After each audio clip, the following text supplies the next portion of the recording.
지난주 성령의 세우심을 위해서 3절을 설교했는데 2절이나 이제 금식 기도를 했다고 이렇게 나와서요. 제가 이것도 금식을 안 할 수가 없어가지고 제가 이제 금요일부터 금식을 했어요. 그리고 오늘이 3일째예요.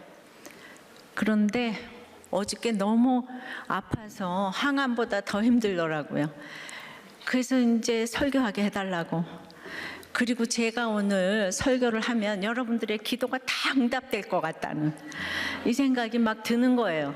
정말 너무 힘드니까 막 너무너무 그냥 하루 종일 기도가 저절로 나오는 거예요. 근데 오늘 아침에 제가 한 3번쯤 토했어요. 그리고 통증이 좀 멎었어요. 그래서 지금 기운은 없지만 그래도 통증이 멎으니까 살 것 같아서 그러면 무슨 금식할 때 통증이 생기냐, 자기 약한 부분을 이렇게 치는 것 같은데, 여러분들 안디옥 교회가 다 금식했다고 하니까 제가 먼저 했으니까 이제 모든 기도 제목 가지신 분들은 금식을 좀 하시면 금식이 1년간의 기도라고 하니까 여러분들 모두 응답해 주실 줄을 믿습니다. 제가 했는데 여러분들이 안 한다고 그러실 수 없지요? 예, 이제 그 전도대회를 앞두고도 정말 모든 사람을 전도해야 되겠는데 여러분들이 먼저 이렇게 본을 보이시면 좋겠어요. 그래서 이제 성령의 세우심을 받고 오늘 보내심을 받잖아요. 드디어 성령의 파송을 보게 됩니다. 오늘은 성령의 보내심에 대해서 생각을 해보겠어요. 첫째로 먼저 익숙한 곳으로 가야 합니다. 4절이에요. 2 사람이 성령의 보내심을 받아 실루기아에 내려가 거기서 배 타고 구브로에 가서 AD 47년에서 49년에 이르는 약 2년간의 바나바와 사울의 제1차 선교 여행이 본격적으로 시작되는 부분입니다. 보내심을 받아는 지난주일에 우리가 3절에 보내니라는 모못으로부터 풀어놓아 자유롭게 보내다라는 의미 기억나시죠? 그런데 오늘 4절에도 우리 성경에는 이제 똑같이 보내심을 이제 받으니까 잘 모르겠지만은 이 원어로 멀리 파송해 보내다라는 의미예요. 똑같은데 하나는 풀어놓아 자유롭게, 지금은 파송.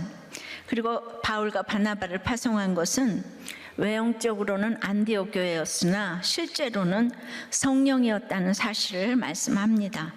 안디옥 교회 선교사 파송은 지금 이방인 선교가 시작되는 시점에 그냥 이렇게 보내심을 받아, 그러니까 한마디로 지나가는 것 같지만 예루살렘 교회의 오순절 성령이 임해서 그 교회가 세워진 것처럼 이방인 선교의 오순절 사건이라 할 수 있을 정도로 이게 큰 사건입니다. 지금 우리의 목장이 굉장히 작은 모임 같지만 큰 사건이 되는 모임일 수 있습니다. 세계 곳곳에는 공동체가 없어서 안타까워하는 지체들이 너무도 많아요. 그래서 우리들 꽤 목장을 너무 부러워합니다. 큐티 모임을 하고 싶어도 모일 사람도 없고 인도할 사람도 없고 또 좀 이제 교회에 안 좋은 시선도 있고 등등. 여러분의 목장은 전 세계가 부러워하는 이 목장교회라고 할 수 있습니다. 저는 모든 교회가 이렇게 되기를 바랍니다. 바나바와 사울은 선교사로 가기 전에 예루살렘 교회에서도 안디옥 교회에서도 열심히 사역을 했어요. 큐티도 하고 성경도 가르치고 신방도 가고 전도도 열심히 하니까 이제 이런 사람 중에 갈 사람을 뽑으십니다.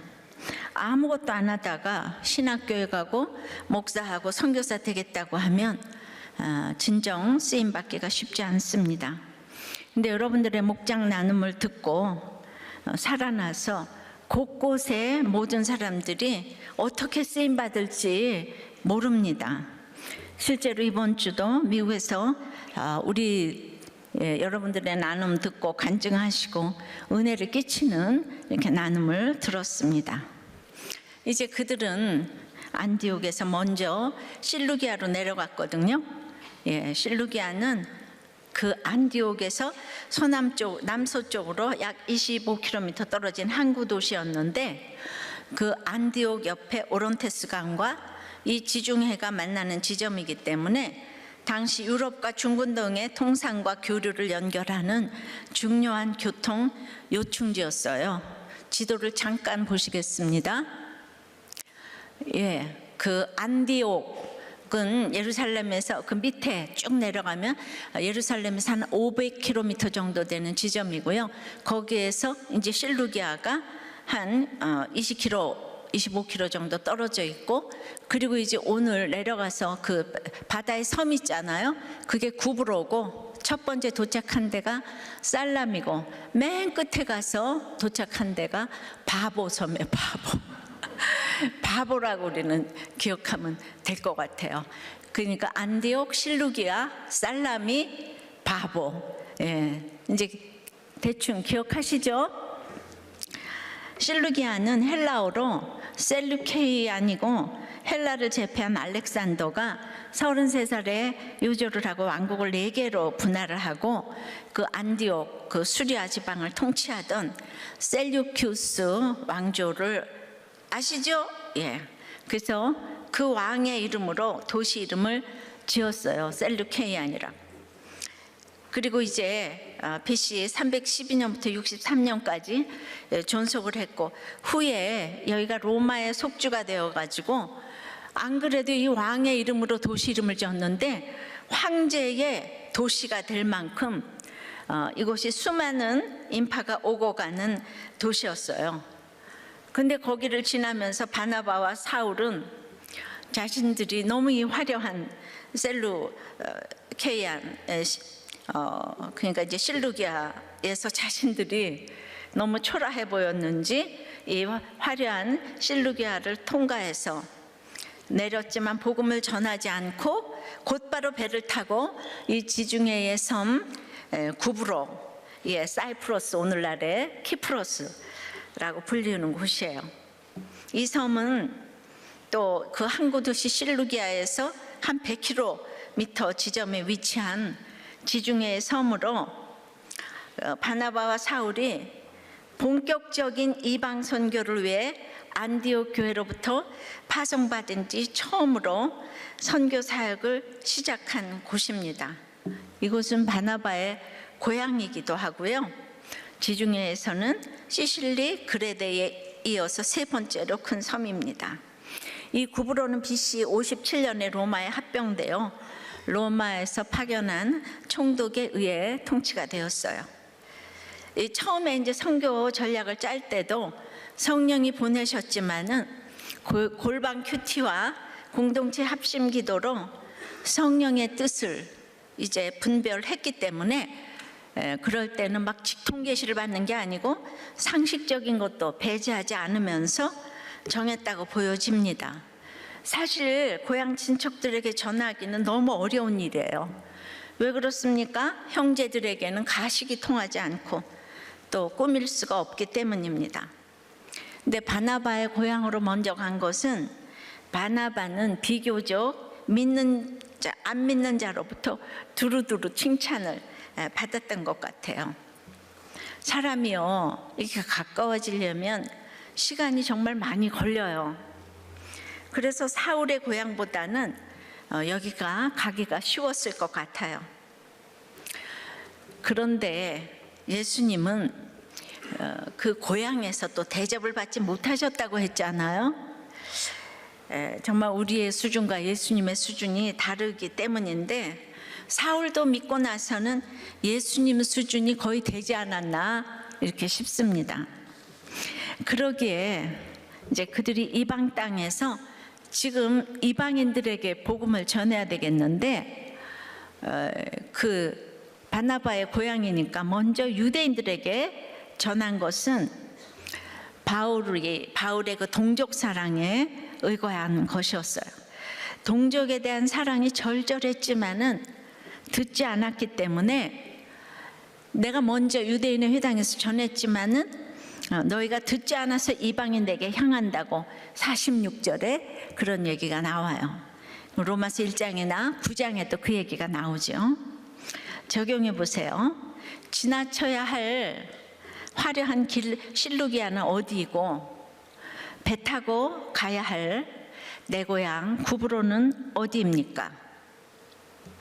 여러분은 고향에서 전하는 것이 쉽습니까? 어렵습니까? 성령의 보내심 두 번째는 수행원도 필요합니다. 5절이에요. 이제 그래서 살라미에 이르러 하나님의 말씀을 유대인의 여러 회당에서 전할세 요한을 수행원으로 두었더라. 그 살라미는 구브로 섬 동쪽 해안에 위치한 항구 도시로 그 섬에서 가장 크고 번화한 도시였어요. 그곳에서 바나바와 사울은 유대인의 여러 회당에 들어가 하나님의 말씀을 전했습니다. 유대인의 여러 회당이란 표현이 나오는 것은 그곳에 유대인들이 많이 살고 있었다는 사실을 보여주죠. 구브로 섬에 유대인들이 거주하기 시작한 것은 대략 BC 320년경부터인 것으로 알려져 있는데요. 여러분들 우리가 요새 열왕기하 또 에스겔을 통해서 우리가 하도 이스라엘이 말을 안 들어서 바벨론 포로로 가잖아요. 근데 바벨론 포로로 다 간 게 아니라 그때 다 흩어졌어요. 사람들이 지중해를 중심으로. 그래서 그들을 하나님은 끝까지 사랑하셔서 흩어진 그들이 회당을 짓고 회당을 중심으로 계속 예배를 드리는 것이 이렇게 완전히 이렇게 보편화돼서 유대인들이 가는 곳에는 회당이 있는 것인데 이것이 바울과 바나바가 복음을 전하는 데는 굉장히 좋은 전초 기지가 됐습니다. 그렇긴 한데 우리가 아다시피 AD 30년의 스데반의 순교 사건으로 또 예루살렘에서 흩어진 유대인 출신 그리스도인들이 이 구브로 섬에 안착하여서 이곳에 그 교회가 생겨나기도 했어요. 그게 무슨 말인가 하면 그렇게 유대인들이 살았는데 이제 성령이 임해서 오순절 성령 사건이 생겨서 사도행전에 보면 2장에 곳곳에서 천하에 흩어진 사람들이 모여서 성령을 받았잖아요. 그 사람들이 유대교가 아니고 기독교를 믿게 됐어요. 그러니까 그때 그 사람들 중에 이 구브로로 돌아와서 교회를 세우기도 했다는 것이에요. 그런데 아직도 유대인의 회당에서는 기독교를 믿지 않는 사람들이 많았기 때문에 이 사울은 동족을 너무 사랑하니까 먼저 이 유대인의 회당에 들어가서 복음을 이제 전했죠. 그래서 그 복음을 전할 새는 아주 반복적으로 지속적으로 계속 전한 거예요. 그러니까 이 전하는 일이 너무 어렵잖아요. 그러니까 요한을 수행원으로 두었다 했는데 이 요한은 예루살렘 교회부터 마가의 어머니의 다락방 섬김으로 데리고 온 마가를 말합니다. 마가는 요한의 로마식 이름이라고 했죠. 그래서 안디옥 교회를 떠날 때부터 데리고 왔다는 의미입니다. 근데 이 수행어는 문자적으로 배 밑바닥에서 노젓는 노예를 뜻합니다. 그러나 성경에서는 대부분 성전이나 관청에 소속되어 일하는 종들을 가리키는 하속이나 관속 등의 의미로 쓰였어요. 복음을 전하고자 한다면 이렇게 노젓는 노예처럼 충성된 일꾼이 필요합니다. 천하보다 귀한 구원의 복음을 전하는데 당연히 도와야 할 일꾼이 필요한 것이죠. 바나바와 사울의 선교 사역을 보좌 하면서 이 복음 사역에 동참하기 위해 동행을 한 것이에요. 복음을 전하려면 옆에서 보좌해야 될 일이 많습니다. 전도받으러 오는 사람도 줄을 세워야 하고 또 성경도 가르칠 수 있어야 하고 그러니까 이제 마가는 예루살렘 교회에서 부잣집 아들이잖아요. 그런데 굉장히 큰 비중을 차지하는 인물이었어요. 헬라어도 잘하고 뭐든지 글도 잘 쓰고. 그런데 수행원이 된 마가는 안디옥 교회, 예루살렘 교회와 안디옥 교회가 이제 협력 선교를 했다는 사실을 이렇게 보여주고 있어요. 마가를 무시해서 수행원이 되라는 소리가 아니었죠. 예, 그렇게 성령의 보내심을 받아 갔지만 지금까지 바나바와 사울은 열매가 하나도 없어 보입니다. 적용해 보세요. 수행원까지 가서 여러 회당에서 전했지만 열매가 없는 살라미는 어디입니까? 여러분들이 수행원이라면 즐겁겠습니까? 기분이 나쁘겠습니까? 다시 물어보면 수행원이라서 즐겁습니까? 주인공이 못 돼서 기분이 나쁩니까? 성령의 보내심 세 번째는 드디어 한 사람 열매와 방해자를 만납니다. 6절에요. 온 섬 가운데로 지나서 드디어 이제 맨 끝에 동쪽의 바보에 이르러 바예수라는 유대인 거짓 선지자인 마술사를 만나니, 선교지에 가면 만나는 것이 마술사, 무당이고 하나님께 관심이 있는 자도 참 만나게 하실 때가 있죠. 바보는 아까 말했듯이 구브로 섬에 이제 그 서쪽 끝에 있는 항구 도시입니다. 이 바보는 아프로디테 신전이 있었던 곳이고 로마에서 파견된 총독의 관저가 있던 곳이기도 합니다. 따라서 바나바와 사울이 살라미에서부터 온 섬 가운데로 지나 지금 이제 실루기아에서 이제 구브로에서 살라미에서 이제 맨 끝에 180km를 횡단했는데, 아니 바보에 가는 동안 얼마나 많은 사람에게 복음을 전했겠습니까? 근데 본문에는 그 사람들 중에서 전도가 됐다는 사람이 하나도 없어요.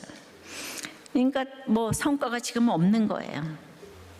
그래서 드디어 처음 만난 사람이 바예수, 예수의 아들이란 뜻의 그 아주 유대인들이 자랑하는 그 가나안 정복 전쟁의 여호수아의 아들이라는 이름을 지닌 정통 유대인 바예수. 그러니까 예수의 아들, 그러니까 예슈아, 여호수아, 예수님. 정통 유대인이지만 이렇게 거룩한 이름을 가지고 총독 서기오 바울 곁에서 일을 하면서 강령술이나 신비 종교의 마술로서 사람들을 미혹하여서 돈을 벌고 있었어요. 그런 그가 바나바와 사울의 선교 사역을 적극적으로 방해하는 자로 나타납니다. 열매는 한 사람도 없는데 방해자가 나타난 것이에요. 우리 가정도 한 사람 전도하기 위한 열매가 하나도 없는데 방해자는 끝없이 있습니다. 7절에 그가 총독 서기오 바울과 함께 있으니, 서기오 바울은 지혜 있는 사람이라 바나바와 사울을 불러 하나님의 말씀을 듣고자 하더라. 서기오 바울은 글라우디오 황제 치세 때에 이 구브로 섬의 총독으로 파견을 받은 사람이었으며 또 로마 원로원 의원의 선고권을 가진 명망 있는 인물이었어요. 그런데 그 곁에는 항상 마술사 바예수가 있는 거예요. 여기 있으니, 바울과 함께 있으니는 번역 이게 미완료하고 동사로서 서기오 바울이 바예수를 자기의 과문관 정도의 사람으로 지금 이제 항상 측근에 두고 있고, 지금 그러면서 또 바울과도 함께 있게 되었어요. 그러니까 바벨론이 유다와 암몬 중에 누구를 먼저 칠까 하고 점을 쳤잖아요. 왕이나 다들 총독이나 이렇게 점을 치는 자를 옆에다 두고 앞날을 물어보는 게 전 세계의 정치겠죠. 총독 서기오 바울은 지적 능력이 뛰어났을 뿐만 아니라 생각이 깊고 분별력이 뛰어난 사람이었던 것 같아요. 그런데 이 사람이 바나바와 사울이 전하는 복음에 관심을 가진 거예요. 그 듣고자 한 것이 간절히 바라면서 부지런히 찾아 구하는 것을 의미합니다. 왜 그랬을까요? 비록 지금 바예수가 항상 곁에 있고 헬라의 많은 신들을 섬기고 있었음에도 불구하고 그의 영혼이 만족하지 못했음을 반영해 주는 거죠. 인생은 아무리 교회를 나와도 주님을 만나지 않으면 무엇을 해도 결국 만족이 없습니다. 이 바예수가 얼마나 경건한 유대인입니까? 제가 이제 어저께 어떤 간증을 들었는데요. 여기는 완전히 불교의 골수인데 아들을 낳기 위해서 또 얘기를 해줬대요. 일본에 동경에 가서 어떤 절에 가면 거기는 쪽집게로 아들을 낳는다. 그래서 아버지는 거기 가서 불공을 드리고 엄마는 대구 팔공산에서 불공을 드리고 그래서 이제 아들을 낳은 거예요. 그러니까 완전 열혈 불교 믿는 청년이라서 막 리더십도 있고 중학교 때 온통 불교를 대표해 가지고 불교 방송에 나와서 또 이렇게 간증을 하고, 근데 뭐든지 굉장히 그 리더십을 발휘한 것 같아요. 그런데 고등학교에 기독교 학교로 배정이 된 거예요. 그런데 여길 갈까 말까 하다가 그 입학률이 좋다 그래서 뭐 얼마든지 그렇게 해서 갔는데 그 전도사님으로부터 이제 우리의 육체는 썩어서 흙으로 돌아가고 예수님을 믿으면 기쁨과 즐거움과 영광이 가득한 천국에 가지만 믿지 않으면 불과 유황으로 타는 죽지 않는 고통의 공간인 지옥에서 영원히 살게 됩니다. 요한계시록 21장 그 말씀에 뭐 거짓말하는 자, 우상 숭배하는 자, 뭐 살인자 막 많이 나오잖아요. 근데 자기가 우상 숭배를 하잖아요. 지금 그 외에 믿고. 그런데 갑자기 자신이 지옥 앞에 서 있는 너무 두려움을 느끼게 됐다는 거예요. 근데 그건 누가 택자니까 그러죠.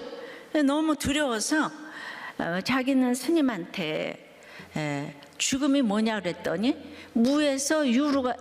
유에서 무로 가는 게 죽음이다.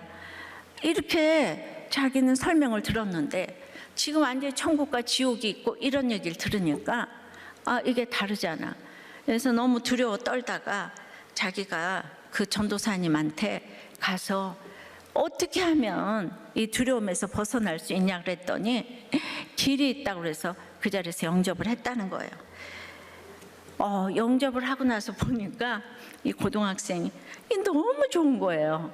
그래가지고 친구들에게 그 중학교 때부터 올라온 친구들도 있었는데 너희는 나가 왜 나한테 예수 믿자는 소리를 한 번도 안 했냐 그러면서 지금까지 예수 믿자고 한 사람이 3사람밖에 없었는데 너희들 그래가지고 또 믿자마자 이제 성숙하지 않으니까 그래가지고 반마다 들어가가지고 여기 적어도 예수 믿는 애가 10명이 있을 건데 다 이제 완전히 때려 이제 어떻게 나한테 예수 믿자는 소리를 안 할 수가 있냐고 그랬더니 네가 너무 무서워서 그러고 또 그러니까 그렇게 이제 네가 하도 때리고 그러니까 확신이 없고 그래서 말을 못했다고 그런 답을 들었다는 거예요.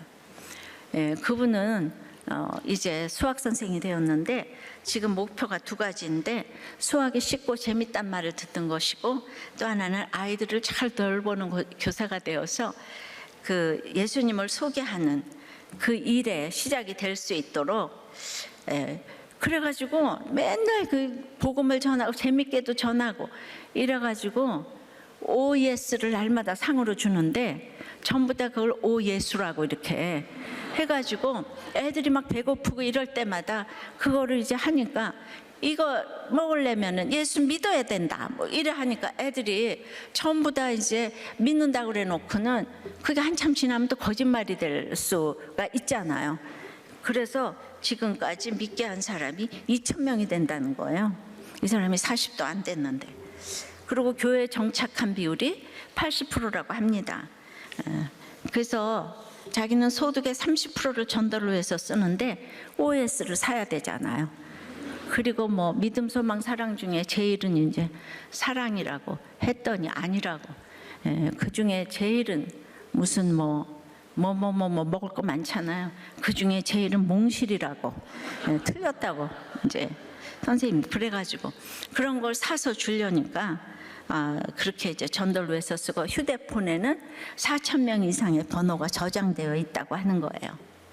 제 책 보석 상자에 보면 나는 성부, 성자, 성령이 총동원되어 택한 사람입니다. 그저께 보셨죠? 성부가 택하시고 성령이 도와주시는 신분입니다. 구브로에서 이 서기오발 한 사람을 만났는데 이 사람은 일당백을 하는 사람인 거죠.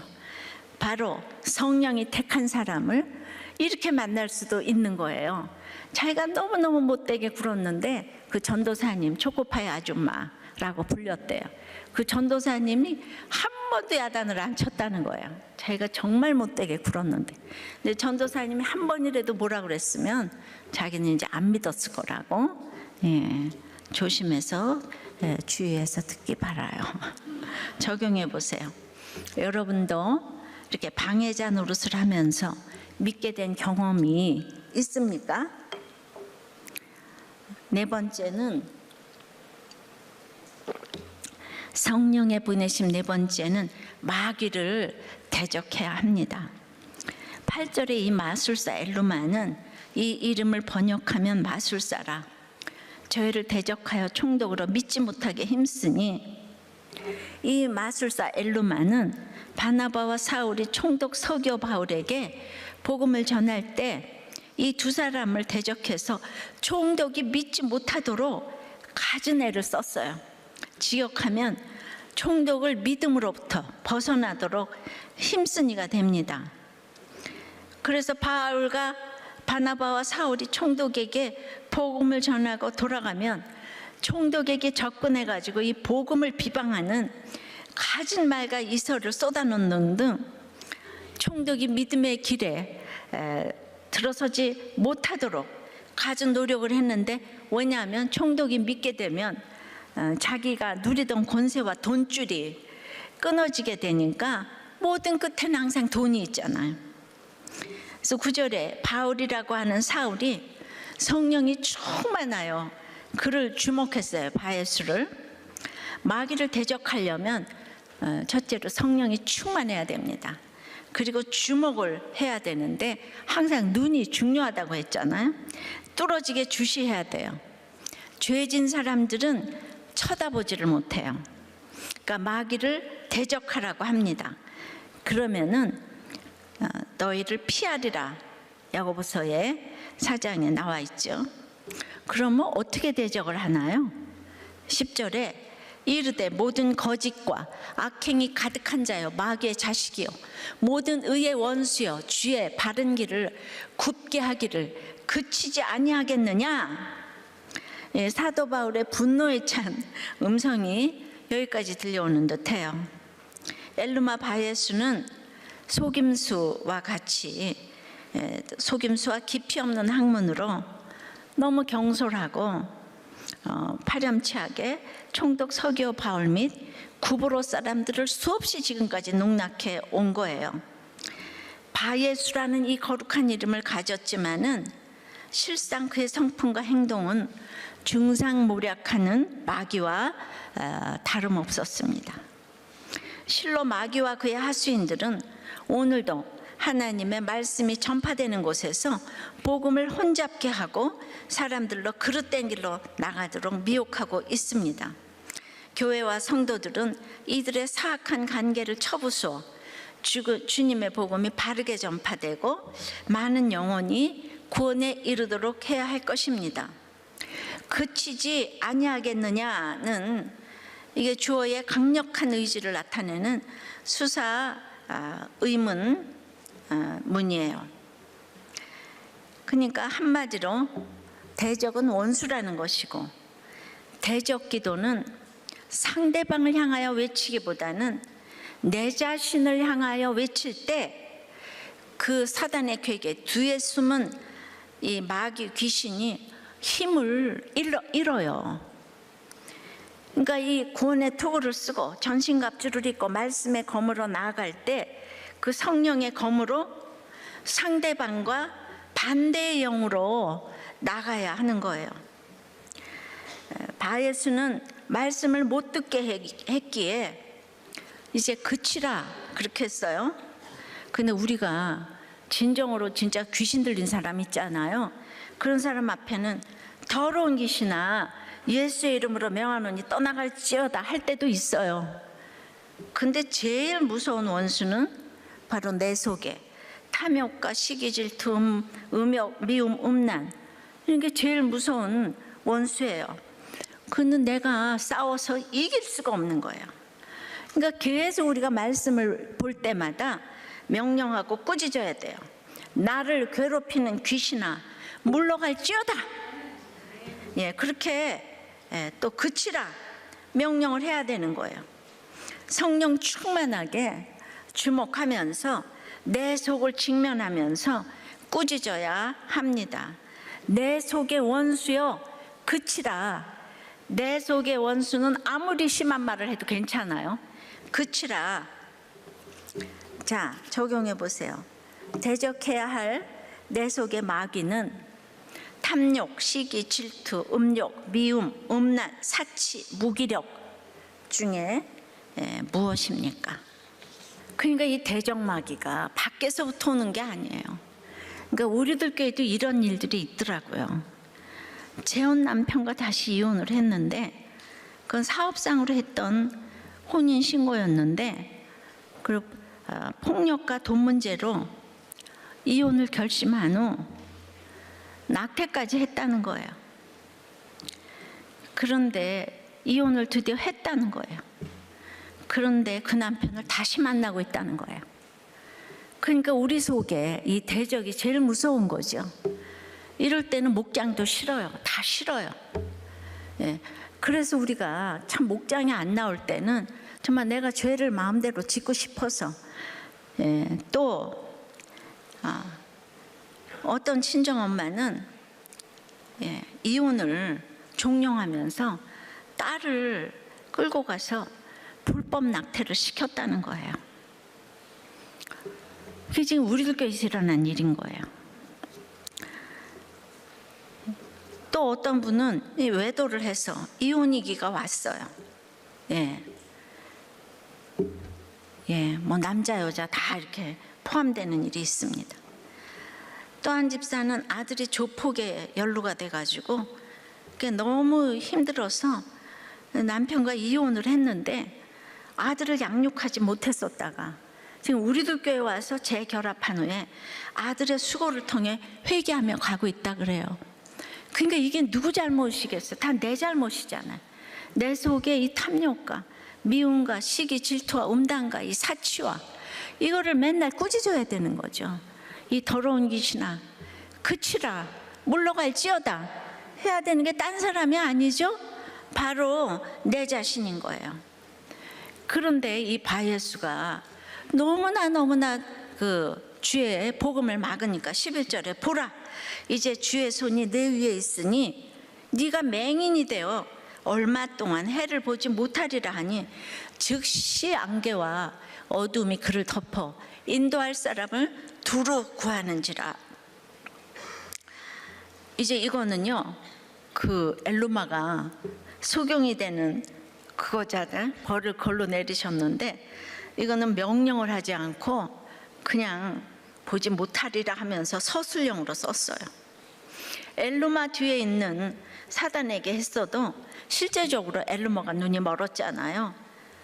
그래서 하나님 이건 또 서술형으로 하더라고요. 왜냐하면 엘루마의 눈이 머는 것이 목적이 아니시거든요. 그래서 엘루마를 응징하시되 형벌의 기간을 제한하신 것은 그에게 회개의 기회를 주기 위함인데 과거 바울도 다메섹 도상에서 눈이 멀었었잖아요. 그러니까 자기하고 똑같은 일을 당하니까 돌아오기를 간절히 원했겠죠. 자기는 이렇게 주님께 쓰임 받는데 이 엘루마가 똑똑한 사람인데 그랬어요. 그런데 성경은 바예수가 이후 어떻게 되었는지 언급을 하지 않고 있어요. 하나님께서 이 마술사의 시력을 상실하게 한 것은 아마도 이 천체를 통해서 뭐 미래를 내다보는 것으로 사람을 속였나 봐요. 그래서 하나님은 그 태양을 빛을 못 보게 함으로 이제 그 시각 장애인이 되게 하셨어요. 그래서 하나님이 심판으로 갑자기 시력을 잃자 몹시 당황하여서 허둥지둥 이리저리 계속적으로 자신을 인도할 자를 구했다는 거예요. 이렇게 하나님의 음성이 안 들리고 예수를 방해하는 자는 무슨 일이 생기면 하나님을 찾지 않고 지연, 학연, 인연 다 찾아서 허둥지둥 너무 열심히 찾았다는 거예요. 정말 엘루마의 그런 애처로운 모습을 지금 묘사하고 있는데, 그러니까 자기는 뭐 인도자가 절실히 요청되는 영적 소경에 그 불가한 존재라는 것을 절실히 깨달아도 이게 택자가 아니면 또 돌아오기가 어려운 거 있죠. 끝까지 나는 뭐든지 할 수 있다 이렇게 생각을 하니까. 자, 12절에 이에 총독이 그렇게 된 것을 보고 믿으며 주의 가르치심을 기이 여기느니라. 그러니까 총독은 마술사 엘루마가 소경이 된 것보다는 그런 현상을 본 전후로 사도 바울이 가르친 주의 복음의 내용과 거기에서 나오는 능력에 너무 놀랐다는 거예요. 그런데 또 불행히도 성경에는 총독의 이후 행적에 대한 또 기록이 없는 거예요. 즉 계속해서 가르침을 받았는지 믿고 고넬료처럼 세례를 받았는지에 대한 기록이 없는 거예요. 근데 당시 이제 총독이 있는 자리가 로마와 헬라의 종교적인 행사에 대해서 이렇게 보호할 책임이 있었잖아요. 너무나 헬라의 신이 많고, 그래서 우상을 절대 용납지 않는 그리스도인이 되기는 어려웠을 거다. 이런 의견도 있고요. 그러나 그때는 아직 그렇게 핍박이 심하지 않았을 때였다. 이런 의견도 있는데요. 그래도 서기오 바울은 전도가 되었기 때문에 후에 이쪽에 가보면 그런 이제 비문이 있다고 얘기를 하는 것으로 봐서 이 서기오 바울은 믿었다고 생각합니다. 그런데 바나바와 사울이 전도를 하러 갔는데 결국은 열매가 너무너무 없어 보이잖아요. 그죠? 언급을 그때는 아마 좋기는 했어도 이렇게 그런 놀랄만한 복음을 받아들이지 않았을 수도 있죠. 그러므로 이제 이렇게 안 되는 가운데 다섯 번째는 사울이 바울이 됩니다. 사울이 바울이 돼요. 9절에 바울이라고 하는 사울이 성령이 충만하여 그를 주목하고 누가는 여기서부터 이제 사울을 바울로 호칭하기 시작합니다. 이후 사울이라는 이름은 그의 그 회고 부분 이후에서는 다시 등장하지 않아요. 이 바울의 뜻은 파울로스, 작은이라는 뜻의 로마식 이름이에요. 근데 그가 겸손해서 이렇게 사울은 큰 자거든요. 바울은 작은 자예요. 근데 사울은 히브리식 이름이고 바울은 로마식 이름인데 그가 그 외적 이미지를 보면 고린도서 10장 10절에 그들의 말이 그의 편지들은 무게가 있고 힘이 있으나 그가 몸으로 대할 때는 약하고 그 말도 시원치 않다니. 그리고 이제 고린도전서 또 이제 15장 9절에는 이제 그가 스스로 생각했던 자기 모습은 나는 사도 중에 가장 작은 자라. 나는 하나님의 교회를 박해하였으므로 사도로 칭함받기를 감당하지 못할 자니라. 이러니까 사울은 당연히 자기가 작은 자다. 로마에서 그렇게 했을 것 같아요. 아버지는 그렇게 사울이 그 이스라엘의 초대왕 베냐민 지파에서 나온 왕이었잖아요. 자기 아들이 이렇게 왕같이 살아주기를 원했지만은 로마의 그 관할인 다소시에서 살았잖아요.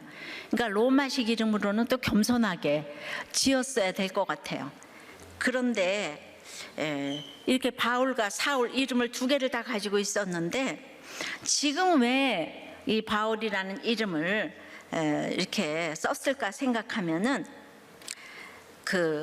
가보니까 서기오 바울하고 이름이 똑같잖아요. 그러면 총독하고 친근한 형제처럼 나도 바울이다 그렇게 할 수 있었기 때문이고, 이방인에게 더 익숙한 로마식 이름인 바울을 이제 그때부터 쓰기 시작했어요. 왜냐하면 거기가 다 로마의 속주인 관계로, 그러니까 이 이름을 두 개 지어놓고 이때가 이제 쓸 때가 돼서 바울이라는 이름을 이제 지금부터 쓰기 시작합니다. 적용해 보세요. 여러분은 사울입니까? 바울입니까? 큰 자입니까? 작은 자입니까? 여러분들이 바울처럼 이런 기가 막힌 그 경험을 하지 않으면 쉽게 나는 작은 자다 그 얘기를 못할 것 같아요. 근데 그가 쓴 이 글을 보면 이해가 되시죠? 예, 자기는 박해하고 그다음에 자기는 외모도 형편없어. 그러니까 환경이 겸손한 게 겸손한 거지 처음부터 진짜 겸손한 사람은 없어 보입니다. 우리가 다 큰 자가 되고 싶어서 힘이 들죠. 예, 정말 작은 자가 되기 어려워요. 기도 제목들을 보면서 정말 여러분들이 다 큰 자가 되고 싶어서 이렇게 힘든 거예요.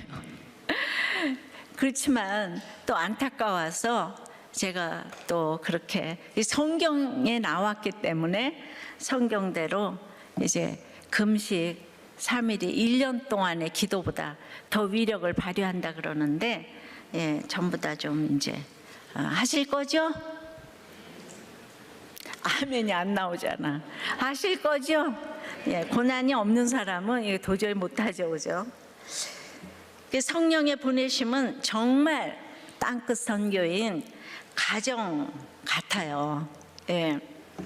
그래서 어떤 분이 기도 제목으로 이제 아들이 자동차 바퀴에 바람이 빠진 듯 보인다 그래서 내려서 보라고 하길래 이렇게 보는데 남편이 바퀴 바람 빠진 걸 몰랐냐고 하면서 그냥 엄청 화를 내는 거예요. 그 새아버지의 병적인 눈빛이 남편에게서 이제 보이니까 너무 힘이 들었대요. 이제 카센터에 가서 보니까 못이 박혔다고 하여 균형도 맞춰보고 그리고 집에 돌아왔는데, 아니 긴급 출동하면 그곳에서 다 알아서 해주는데 왜 카센터까지 갔냐고 또 막 야단을 치길래 정말 이 남편하고 완전히 정말 진짜 끝내고 싶다는 생각이 들었다는 거예요. 우리들 교회도 목자도 다 때려치고 싶다는 생각이 들었답니다. 자기는 정말 말씀의 반대편에 서 있었다고 해요. 그래 놓고는 결혼 30주년이라고 하면서 여행을 가자고 했다는 거예요. 30년이면 많이 살았으니까 정말 이제 그만 살아도 되지 않나라는 생각까지 들면서 이제 남편을 너무 보기가 힘들었다고 했는데, 자동차 검사도 다 내가 하고 남편은 손가락 까딱 하지도 않으면서 그렇게 나에게 사소한 일로 혈기를 내면서 30주년 여행을 가자고 하니까 더 기가 막혔어요. 남편들은 이 말을 잘 못 알아들어요. 근데 저는 이걸 너무 잘 알아들어요. 그래서 정말 남편이 진짜 끝내자는 말을 해줬으면 하는 마음이 있었는데, 진짜 남편이 이혼 증서를 좀 줬으면 너무 좋겠는데 안 준대요. 그래서 기도 제목은 제발 이혼 증서를 받게 해달라고 기도해 주세요. 이런 기도 제목도 다 이제 올라옵니다. 근데 너무 이해가 돼요. 남들이 보기에는 30주년 여행을 가자고 할 정도면 그래도 뭔가 남들에게 그래도 이제 살만 하실 것 같은데 저하고 똑같지 않아요? 이제 하루 종일 잔소리를 하는 거예요. 그 사소한 일에 제가 얼마나 이혼하고 싶었는지 아시죠? 남자들은 그게 고난이냐? 이렇게 얘기를 하세요. 내가 얼마나 고난이었으면 목사가 됐겠어요.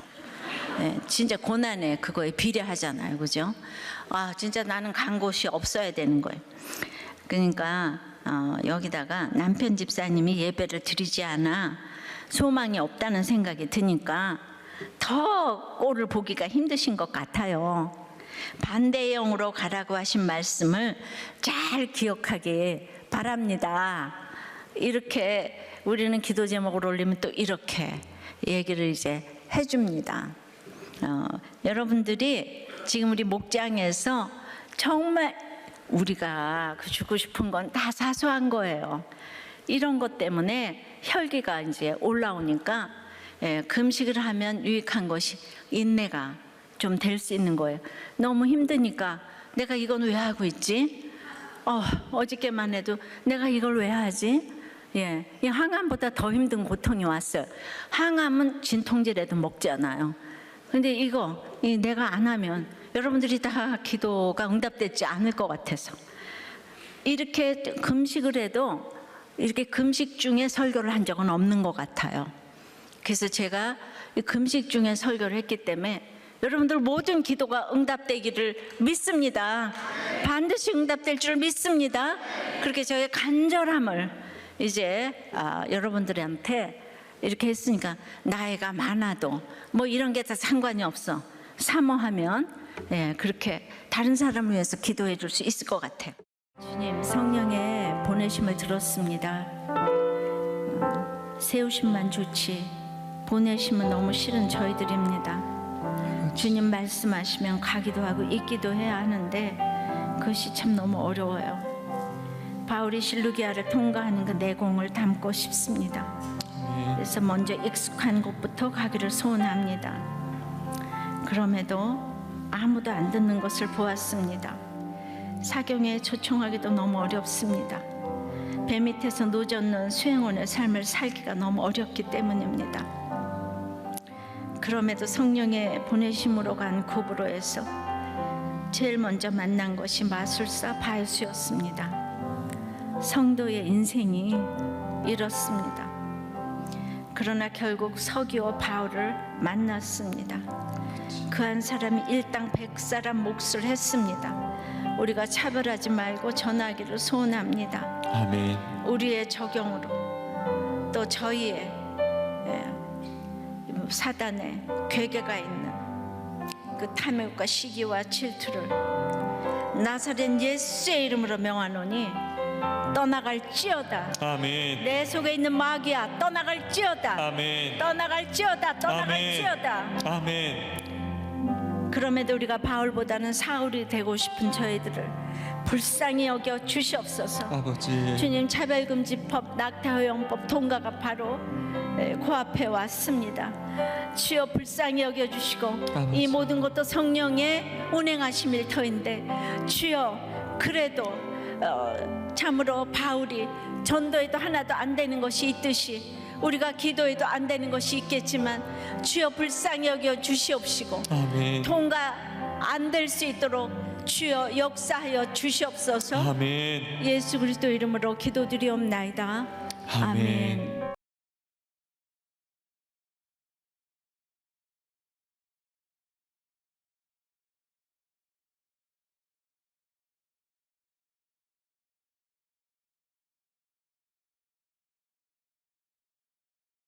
실부모하신 아버님과 가난 때문에 팔려가신 어머니가 주경야경 허드렛 일을 하시며 자수성가하신 가정에서 살았습니다. 부모님이 힘들게 모아놓은 농토를 형님이 사고 쳐서 팔아야 했을 때 저는 공부도 못 시킬 거면서 왜 나오셨냐며 부모님 가슴에 대못을 박았습니다. 가난과 배우지 못한 열등감으로 우리 가문과 비교가 안 되는 전처와 결혼했는데 큰 사업을 하시던 장인이 망해서 대학을 못 간 전처에게 인정받고 싶어 청신대 피아노과에 입학하도록 도왔습니다. 전처가 소천한 뒤에야 김양재 교수님에게 배운 것과 큐티 선교에 다녔던 것을 알게 됐습니다. 그리고 가르침 받은 대로 저를 전도하는 적용으로 고향같이 익숙한 교회를 떠나서 시댁 근처 교회를 옮겨 매주 시댁에 들릴 테니 교회 나가자고 한 것도 알게 되었습니다. 교회 다니면서도 늘 인정받는 것에 목말랐던 저는 장로가 되기 위해 성가대와 교사와 각 부서를 섬기며 새벽 기도도 빠지지 않았고 주일엔 하루 종일 교회에서 보냈습니다. 그러나 교회에 지각할 것 같으면 중앙선 침범과 불법 유턴을 하면서도 전혀 죄책감이 없었습니다.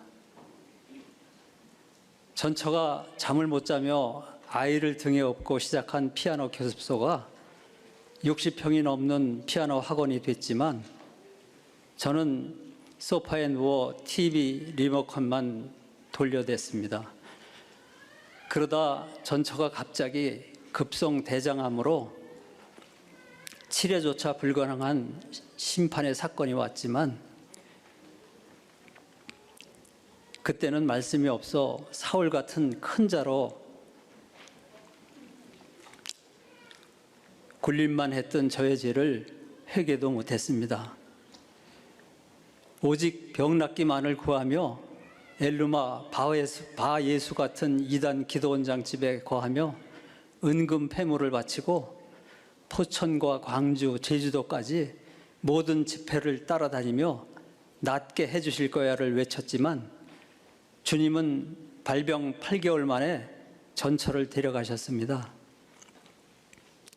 그리고 아이를 홀로 키울 수 없다고 기도하던 저를 불쌍히 여기신 하나님께서 지금의 아내를 만나게 해주셨습니다. 든든하던 사업이 IMF로 부도가 나고 이후 4번의 재기를 시도했지만 번번이 사업이 실패로 끝나자 아내는 경제를 책임지는 가장이 되었고 그럼에도 아내의 조기 퇴직금까지 지급받아 탕진하고서야 1년 반 동안 혼자 수요 예배에 다니던 아내에게 이끌려 공동체에 정착하게 되었습니다. 양육받고 소그룹 리더가 됐지만 기복적 가치관으로 사업을 재개하려는 욕심이 가득할 때 전화번호조차 찾을 수 없는 심한 기억장애 증상이 왔습니다. 그리고 병원에서 경증 인지장애 진단을 받은 후 저는 은혜는 받았으나 회개 없이 살아온 삶을 회개하고 모든 사업 욕심을 내려놓게 되었습니다. 기억장애로 말씀 요약도 소그룹 리더도 자신이 없어 평원님과 초원님께 리더를 하기 어렵다고 말씀드리니 두 분이 똑같이 리더 안 하면 인지장애가 좋아질 것 같냐고 하시는 말씀이 하나님 말씀으로 들려 그때부터 주일 설교를 7, 8번씩 들으며 녹취하고 요약해서 소그룹 모임을 준비했는데 내 속의 정욕을 회개하게 되었고 낮은 마음이 되었습니다. 그러니 150만 원 받는 야간 두부 배달을 해도 감사가 되었고 아내는 열등감 많은 나를 위하여 다시 태어나도 당신과 결혼하겠다는 나눔으로 자존감을 세워주었으며 방황하던 딸은 목사 3호로 또 10억이 넘는 채무도 면책으로 감해 주셨고 인지장애도 많이 회복되어서 엘리베이터 보수회사에서 현재까지 직장 생활을 할 수 있도록 인도해 주셨습니다. 어린 시절 가난의 열등감으로 오직 돈 버는 것만 목적이었던 저를 암으로 세상을 떠난 전처와 부도로 힘든 시간을 살아온 지금의 아내를 복음의 수행원으로 보내셔서 구원해 주셨습니다. 그럼에도 저는 오랜 세월 성공해서 한 방에 해결하겠다는 목적지향적인 인격장애로 복음을 대적하는 방해자로 살아왔습니다. 소그룹 리더를 하면서도 내 안의 대적인 욕심과 판단과 가부장적인 열등감을 꾸짖기보다는 아내의 작은 잔소리에 분을 내던 큰 자였습니다. 이렇듯 탐욕과 음란과 중독으로 방해자 역할을 했던 저를 믿음의 사람으로 세워주시고 저처럼 오래도록 말씀이 안 들리는 지체들의 수행원으로 살게 하시는 주님을 찬양합니다. 탐욕으로 달궈진 화덕 같은 저를 오래 기다려주시며 양육해 주시고 죽을 것 같았던 저와 저희 가정을 말씀과 애끓는 기도로 살려주신 담임 목사님 존경하고 사랑합니다.